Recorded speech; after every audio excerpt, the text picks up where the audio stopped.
नमस्कार दोस्तों, jobs and career में फिर से एक बार आपको बहुत-बहुत स्वागत करता हूँ।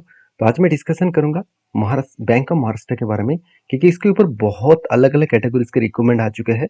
तो मुझे बहुत दिनों से कमेंट किया जा रहा था कि सर मैं महाराष्ट्र बैंक के ऊपर अप्लाई करूँगा तो उसके नोटिफिकेशन आया है, तो उसके ऊपर एक डिटेल्स वीडियो बना के दीजिए। तो चलो आज उसी के बारे में चर्चा करूँगा। तो सबसे पहले मैं नोटिफिकेशन के ऊपर आ चुका हूँ। ऑफिशियली वेबसाइट से ही इस नोटिफिकेशन आपको मिल जाएगा। देखिए बैंक ऑफ महाराष्ट्र आपको लोगो देखने को मिल जाएगा। और ये जो नोटिफिकेशन का डेट है वो 10th ऑफ जुलाई में यहाँ पे नोटिफिकेशन आया था। तो पूरा डिटेल्स में एक एक करके आपके साथ शेयर करूंगा। आप देख सकते हैं डेप्यूटी मैनेजर के लिए पोस्ट है, जहाँ पे आपको परमानेंट जॉब मिलेगा। सिर्फ 1 वैकेंसीज है। असिस्टेंट जनरल मैनेजर के लिए भी आपको 1 पोस्ट दिया गया है। चीफ मैनेजर के लिए आपको 1 पोस्ट। चीफ मैनेजर वो भी ऑपरेशंस रिस्क के ऊपर आपको 1 पोस्ट दिया गया है। साथ ही साथ चीफ मैनेजर मार्केटिंग रिस्क के ऊपर 1 पोस्ट दिया गया है। सीनियर मैनेजर के लिए आपको 10 पोस्ट दिया गया है, जहाँ पे एससी एसटी ओबीसी जनरल हर किसी के लिए पोस्ट है। कुल मिलाकर 25 वैकेंसी दिया गया है। तो एक इसके ऊपर है, आप देख सकते हैं इंटीग्रेटेड रिस्क मैनेजमेंट के ऊपर, सॉरी हाँ रिस्क मैनेजमेंट के ऊपर। और फॉरेक्स एंड ट्रेजरी जो प्लेटफॉर्म है उसके ऊपर अलग अलग कैटेगरीज के पोस्ट है। जैसे यहाँ पे भी असिस्टेंट जनरल मैनेजर है, चीफ फॉरेक्स मैनेजर है, साथ ही साथ चीफ मैनेजर डोमेस्टिक ट्रेजरी के ऊपर है, सीनियर मैनेजर फॉरेक्स के ऊपर है, मैनेजर के पोस्ट है फॉरेक्स के ऊपर। कुल मिलाकर 25 वैकेंसीज है। आप यहाँ पे वीडियो को पॉज करके आप देख सकते हैं। उसके साथ साथ IT, digital banking, CISO, CDO, इस तरीके से कैटेगरीज के लिए भी देखिए असिस्टेंट जनरल मैनेजर के लिए आपको यहाँ पे देख सकते हैं कॉन्ट्रेक्चुअल पोस्ट है और 1 वैकेंसीज है। असिस्टेंट जनरल मैनेजर के लिए आपको कॉन्ट्रेक्चुअल 1 वैकेंसीज है। चीफ मैनेजर के लिए आपको परमानेंट 1 पोस्ट है। और उसके साथ साथ आप ये भी देखेंगे तो चीफ मैनेजर के लिए आपको परमानेंट 1 वैकेंसीज, चीफ मैनेजर के लिए आपको यहाँ पे भी परमानेंट 1 वैकेंसीज दिया गया है। तो इस तरीके से बिजनेस एनालिसिस के ऊपर, इंफॉर्मेशन सिक्योरिटीज के ऊपर, ऑडिट सिस्टम के ऊपर अलग अलग के मैनेजर के पोस्ट यहाँ पे दिया गया है।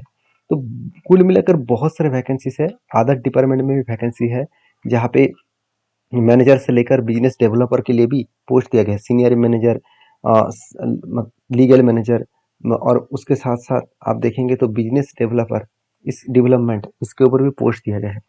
तो कुल मिलाकर जो पोस्ट है वो अलग अलग कैटेगरीज के हिसाब से। इस पोस्ट के लिए आपको अप्लाई करने से पहले इस नोटिफिकेशन को आपको जरूर देखना चाहिए। और इस सारे नोटिफिकेशन को देखने बाद आपको देखना होगा क्वालिफिकेशन।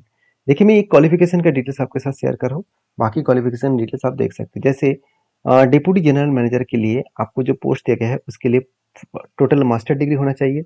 आप बैचलर डिग्री फाइनेंस के ऊपर, इकोनॉमिक्स के ऊपर कंप्लीट कर चुके तो अप्लाई कर सकते हैं। मगर यहाँ पे एक दिक्कत वाला बात ये है कि इस जॉब को अप्लाई करने के लिए आपको अदर्स क्वालिफिकेशन के हिसाब से आपको CFA इंस्टीट्यूट के हिसाब से आपको कुछ यहाँ पे देख सकते हैं, holder of charter finance analysis. तो कुछ चार्टर अकाउंटेंट के साथ आपका काम करने का और उस फील्ड का एक्सपीरियंस होना चाहिए। 12 साल की आपको इस फील्ड का एक्सपीरियंस होना चाहिए एटलीस्ट फाइनेंशियल और बैंकिंग सेक्टर में। उसके साथ साथ 5 साल में आपको एक्सपीरियंस होना चाहिए risk management and credit rating के ऊपर। तो एज लिमिट जो होगा 50 साल के आसपास। और साथ ही साथ जो इस जॉब के लिए आप अप्लाई करना चाहते हैं तो बाकी डिटेल्स भी आप देख सकते हैं।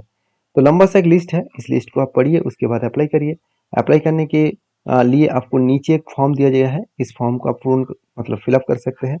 पूरा एक फॉर्म दिया गया है, इस फॉर्म को आपको भेजना है इस जगह पे, general manager bank of Maharashtra, HRM department. और वो भी कहाँ पे मिल आपको भेजना होगा, पुणे में। तो इस एड्रेस को नोटिस कर मतलब मार्किंग करके रखना। इस फॉर्म के नीचे आपको भेजना होगा और आपके पास एक्सपेंस कितना है उसका एक फॉर्मेट दिया गया है।